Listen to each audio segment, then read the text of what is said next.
Today's Teacher Appreciation Day, and we are giving a lesson on what it means to be a teacher and to show appreciation for your teachers. Teacher Neely, what does being a teacher mean to you? Why are you grateful to be a teacher? I love being a teacher because I have the chance to meet so many new students and to hear especially about the Taiwanese culture. That's why I love my job so much. I've learned so much from kids in Taiwan, and it's awesome. It's great to be a teacher.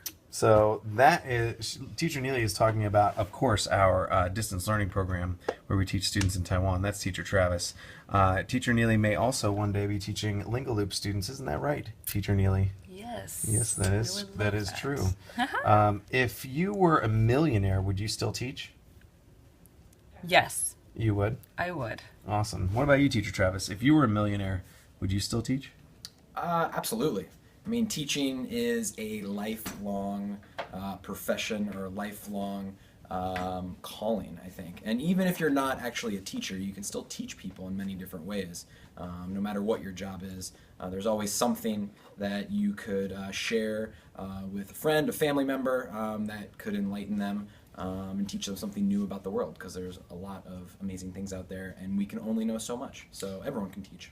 Awesome. That was a question from one of our viewers, by the way, was if you were a millionaire, would you still teach? Jackie, why do you love being an English teacher?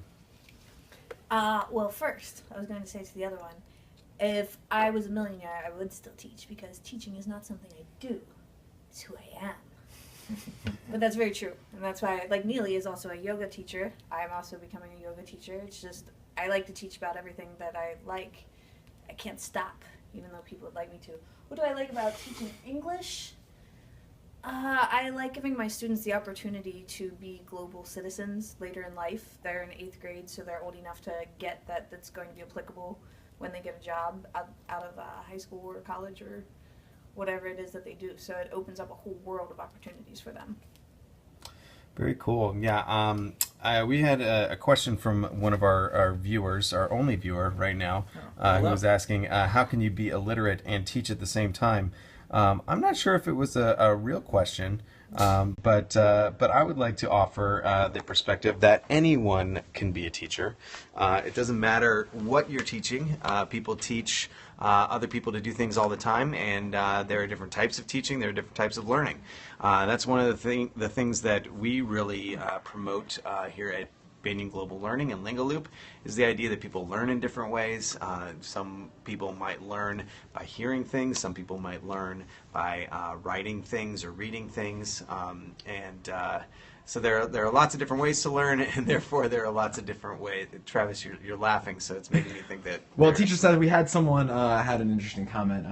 We have in our Lingo Loop offices a air conditioning, so we don't have ceiling fans that we can show you. I'm sorry about that. Well, that is the bell ringing, so it is Time for class. Time for us to teach our next period. These are our students in Taiwan. This is our distance learning setup. This is how we do our thing. So we are going to say bye-bye now. But thank you for watching. And tune back in, subscribe to Lingaloop. Go to lingaloop.com for all of your best English learning needs. And sign up for an account and get a free trial lesson where you can get assessed and learn what your English needs are. Lingaloop.com, check it out.